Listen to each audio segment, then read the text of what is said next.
proposé que ce soit dans les bars-restaurants.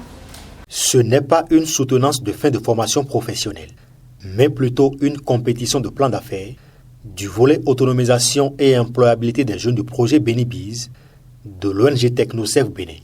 Cette compétition vient couronner le parcours de l'accompagnement de 3 mois de formation de ces jeunes sur diverses thématiques liées à l'entrepreneuriat. Et après cette formation, ils ont été accompagnés, ils ont finalisé eux-mêmes leur plan d'affaires. Et donc cette activité de compétition de plan d'affaires vient maintenant mettre de la lumière sur eux, leur donner la valeur, la reconnaissance vis-à-vis des autorités politiques et administratives, mais également de les mettre en compétition pour que les meilleurs repartent avec des subventions, avec des prix. Parce que vous savez, aujourd'hui, l'entrepreneuriat, c'est l'élément de base que les gens ont demandé, c'est le plan d'affaires. Et quand vous avez votre plan d'affaires, il faut que vous ayez la capacité de pouvoir défendre ce plan d'affaires-là. Et donc, c'est à travers cet exercice-là que nous avons soumis nos candidats, nos bénéficiaires. 14 jeunes de la Cité des Nantos ont, après cette formation rédigée, présenté et défendu le lundi 2 octobre 2023 leur idée d'entreprise en vue de décrocher des récompenses financières pour stimuler leur activité existante ou lancer de nouvelles entreprises. Nous produisons et nous commercialisons les produits maraîchers comme l'oignon, la tomate, le piment vert, le concombre, le goma ou grande morelle, la betterave, le gommo et autres produits que vous connaissez. Donc ces clients achètent nos produits puisqu'ils sont en contact permanent avec les ménages ou ménagères ou encore ils les vendent au marché. Donc nous pouvons nous permettre de dire que nous vendons ces produits maraîchers pour satisfaire le besoin qui s'est fait sentir au niveau de la population. Le contenu des plans d'affaires a sidéré les membres du jury.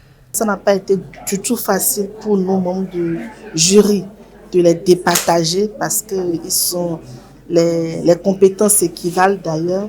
Donc comme c'est une compétition, il fallait quand même sortir un résultat. Donc nous sommes rentrés dans les mathématiques, dans les sciences et tout, pour pouvoir sortir quand même quelque chose de très juste.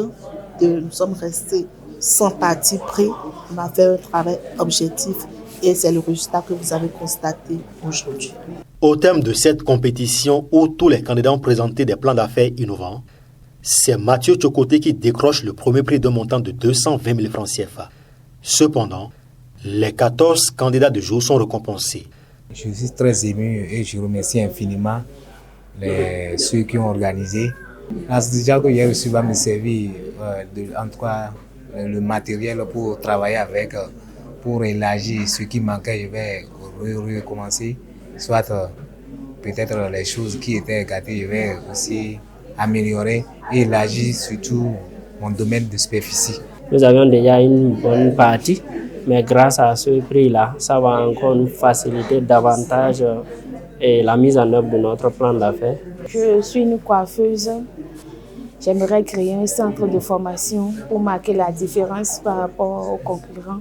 Donc, ce financement que j'ai reçu va me permettre d'acheter quelques matériels et équipements pour la réalisation de mon projet. Je remercie infiniment Bénibiz pour ce qu'il a fait pour moi et je souhaite que Dieu les encourage vraiment à continuer ainsi. Sentiment de satisfaction pour les conseils d'entreprise sur le volet autonomisation et employabilité des jeunes du projet Bénibiz.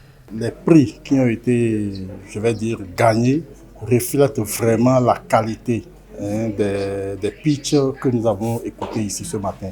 Et pour ça, je suis vraiment satisfait. Et mon souhait, c'est que vraiment les candidats, ces lauréats-là que nous avons eus aujourd'hui, puissent réellement mettre en œuvre leur plan d'affaires comme ils l'ont dit aujourd'hui. Aux représentants du maire de Nati Tengu, de saluer cette belle initiative de Bénibiz et de souhaiter la mise en valeur des chèques reçus.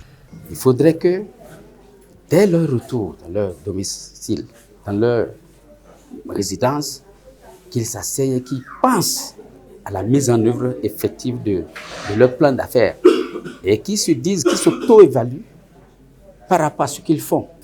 Ils ne doivent pas avoir des gendarmes derrière pour quand même rendre utile sur le montant qu'on leur a affecté. Cette compétition de plan d'affaires dans la commune de Nati Tengu qui prend en compte 40 jeunes va durer 3 jours Après Natitengo, plusieurs autres localités de l'Atakora accueilleront l'équipe de Benebiz pour le même exercice. Benebiz entend poursuivre l'accompagnement de ces jeunes par des coachings, des renforcements techniques, afin de leur permettre de véritablement croître leurs activités.